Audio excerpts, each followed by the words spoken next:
Hi, ഏവർക്കും signature ലേണിംഗിലേക്ക് സ്വാഗതം. അപ്പോൾ ഇന്നത്തെ ഈ സെഷനിലൂടെ നമ്മൾ ഒരു നോട്ടിഫിക്കേഷൻ ഡീറ്റെയിൽസ് ആണ് ഡിസ്കസ് ചെയ്യാൻ ഉദ്ദേശിക്കുന്നത്. ഒരു 50,000 രൂപയ്ക്ക് മുകളിൽ സാലറി കിട്ടുന്ന ഒരു PSCയുടെ ജോലി ആയാലോ? ഒന്ന് ആലോചിച്ച് നോക്കിയേ. മാത്സിൽ ഡിഗ്രി ഉള്ള ഒരാൾക്ക് അപ്ലൈ ചെയ്യാൻ പറ്റിയ ഒരു കിടിലൻ നോട്ടിഫിക്കേഷനുമായിട്ടാണ് ഇന്നത്തെ സെഷനിലൂടെ നമ്മൾ എത്തിയിരിക്കുന്നത്. അപ്പോൾ നമുക്ക് ആ നോട്ടിഫിക്കേഷനിലേക്ക് കടക്കാം. നമ്മുടെ സർവേ ആൻഡ് ലാൻഡ് റെക്കോർഡ്സിലെ ഡിപ്പാർട്ട്മെന്റിലെ superintendent of survey and land records എന്ന് പറയുന്ന പോസ്റ്റിലേക്കുള്ള നോട്ടിഫിക്കേഷൻ PSCയുടെ സൈറ്റിൽ വന്നിട്ടുണ്ട്. ഡിഗ്രി മാത്സ് ഉള്ള BSc മാത്സ് ഉള്ളവർക്കാണ് ഈ ഒരു നോട്ടിഫിക്കേഷൻ അപ്ലൈ ചെയ്യാൻ പറ്റുക കേട്ടോ.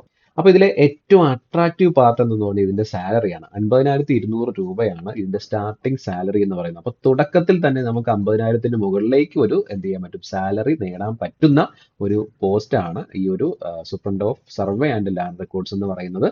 അപ്പോൾ വേക്കൻസി രണ്ടെണ്ണം ഇപ്പോഴും നിലവിൽ റിപ്പോർട്ട് ചെയ്തിട്ടുണ്ടെങ്കിലും വേക്കൻസി പോകുന്ന വഴിക്ക് അത് കൂടുന്നുണ്ടാവും. കാരണം ഇതിന്റെ ലിസ്റ്റിന് ഏകദേശം ഒരു 3 വർഷത്തോളം കാലാവധി ഉണ്ടാവും. അതിനുള്ളിൽ നമുക്ക് അത്യാവശ്യം വേക്കൻസീസും വരുന്നതാണ്.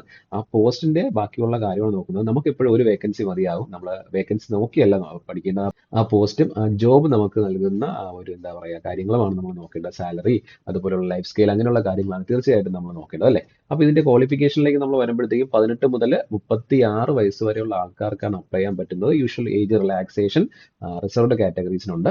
അപ്പോൾ ഇതിന്റെ എഡ്യൂക്കേഷൻ ക്വാളിഫിക്കേഷൻ നോക്കുകയാണെങ്കിൽ ഒരു BSc മാത്സ് ഹോൾഡറിന് അപേക്ഷിക്കാൻ പറ്റുന്ന ഒരു നോട്ടിഫിക്കേഷൻ ആണ്. ഒരു first class or second class degree ഉണ്ടാവണമെന്നേ ഉള്ളൂ എന്നതൊരു കണ്ടീഷൻ പറയുന്നത്. First class or second class degree with mathematics as the main subject.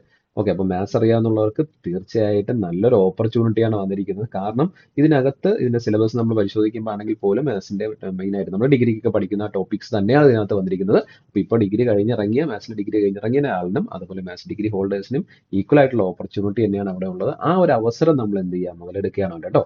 ഈ എപ്പോഴും നമ്മൾ ശ്രദ്ധിക്കേണ്ട കാര്യം എന്ന് പറഞ്ഞു കഴിഞ്ഞാൽ ഇവിടുത്തെ ആ ഒരു വേക്കൻസി മാത്രം വെച്ച് നമ്മൾ ഒരു നോട്ടിഫിക്കേഷനെ അനലൈസ് ചെയ്യരുത് എന്നാണ് എനിക്ക് പറയാനുള്ളത്. നമ്മൾ അവിടുത്തെ ആ പോസ്റ്റിന്റെ പ്രാധാന്യം, അതുപോലെ നമുക്ക് കിട്ടുന്ന സാലറി, അങ്ങനെയുള്ള കാര്യങ്ങളും കൂടെ നമ്മൾ എന്ത് ചെയ്യുക, പരിഗണിക്കുക കേട്ടോ. കാരണം നമുക്ക് എപ്പോഴും മത്സരിക്കേണ്ടത് ഒരു പോസ്റ്റിലേക്ക് വേണ്ടിയിട്ടാണ് അല്ലേ. അതിൽ എത്ര പേര് കൂടെ ഉണ്ടായിരുന്നു, നമ്മൾ കൂടുതൽ വേഗത്തിൽ ഓടിക്കഴിഞ്ഞാൽ നമ്മൾ മുന്നിലേക്ക് എത്താം. അല്ലെങ്കിൽ നമ്മൾ നന്നായിട്ട് പ്രിപ്പയർ ചെയ്ത് കഴിഞ്ഞാൽ നമുക്ക് എന്ത് ചെയ്യാൻ പറ്റും, ആ ജോലി നമുക്ക് നേടിയെടുക്കാൻ പറ്റും. അങ്ങനെ ഒരു വിശ്വാസത്തിന് മുന്നോട്ട് പോവുക. അപ്പോൾ ഇത് സൈറ്റിനകത്ത് ഈ നോട്ടിഫിക്കേഷൻ അവൈലബിൾ ആണ്. ഇതിന്റെ ലാസ്റ്റ് ഡേറ്റ് നോക്കുക, 4/2/2026 ഫെബ്രുവരി 4-നാണ് ലാസ്റ്റ് ഡേറ്റ്. അപ്പോൾ ആ ഡേറ്റിന് മുന്നേ തന്നെ തീർച്ചയായിട്ടും എല്ലാവരും എന്ത് ചെയ്യുക, അപ്ലൈ ചെയ്തിരിക്കുക, പഠനം സ്റ്റാർട്ട് ചെയ്യുക കേട്ടോ. ഇനി പിന്നീടത്തേക്ക് പരീക്ഷ വരട്ടെ, അങ്ങനെ എക്സാം ഡേറ്റ് വരട്ടെ എന്നുള്ള രീതിക്ക് നോക്കിയിരിക്കരുത്. നോട്ടിഫിക്കേഷൻ വന്നു കഴിഞ്ഞു, അപ്പോൾ ഇനി നമുക്ക് അധികം സമയമൊന്നുമില്ല അല്ലേ. അപ്പോൾ എത്രയും പെട്ടെന്ന് നമുക്കിത് പഠിച്ച് ഇതിനകത്ത് പഠിക്കേണ്ട കാര്യങ്ങളെല്ലാം കവർ ചെയ്തെടുക്കുക എന്നുള്ളതാണ്. അപ്പോൾ പുതിയ ആൾ ഇപ്പോൾ പഠിച്ചിറങ്ങിയ ആൾക്കാരെ സംബന്ധിച്ച് വലിയ പ്രശ്നം ഉണ്ടാവില്ല. കാരണം ഓൾറെഡി അവരതിനകത്തൊരു ടച്ച് ഉണ്ടാവും, ഒരു കണക്ഷൻ ഉണ്ടാവും. പക്ഷേ ഒത്തിരി വർഷം കഴിഞ്ഞ ആൾക്കാർ, ഡിഗ്രിയൊക്കെ കഴിഞ്ഞിട്ട് ഒത്തിരി വർഷം കഴിഞ്ഞ ആൾക്കാർക്ക് ഒന്നും കൂടെ ശ്രദ്ധിക്കുക. കാരണം നമ്മൾ പല കാര്യങ്ങളും മറന്നു പോയിട്ടുണ്ടാവും, പല കാര്യങ്ങളും ടച്ച് പോയിട്ടുണ്ടാവും അല്ലേ. അപ്പോൾ ആ കാര്യങ്ങളെല്ലാം ഒന്ന് വീണ്ടും എന്ത് ചെയ്യണം, ഒന്ന് കണക്ട് ചെയ്തെടുക്കേണ്ട ഒരു അവസരമാണ്. അപ്പോൾ അതിന് വേണ്ടിയിട്ട് നമ്മൾ വീണ്ടും വീണ്ടും സമയം നീട്ടിക്കൊണ്ടുപോയി നടക്കത്തില്ല. എത്രയും വേഗം പഠിക്കാൻ പറ്റുമോ അത്രയും വേഗം നമ്മൾ എന്ത് ചെയ്യുക, അതിനുള്ള പ്രിപ്പറേഷൻ സ്റ്റാർട്ട് ചെയ്യുക കേട്ടോ. അപ്പോൾ ഈ ഒരു പോസ്റ്റ് സൂപ്രണ്ടോ സർവേ ആൻഡ് ലാൻഡ് റെക്കോർഡ്സ് എന്ന് പറയുന്ന പോസ്റ്റ് അപേക്ഷിച്ചില്ലാത്ത ആൾക്കാർ എത്രയും വേഗം അപേക്ഷിക്കുക, അതിന്റെ പ്രിപ്പറേഷൻ സ്റ്റാർട്ട് ചെയ്യുക. അപ്പോൾ ഇതിൽ ഈ ഒരു ക്വാളിഫിക്കേഷൻ്റെ കാര്യം ഒന്നും കൂടെ ഓർത്തേക്കുക. First class or second class ഡിഗ്രിയും BSc മാത്തമാറ്റിക്സ് ആണ് കേട്ടോ.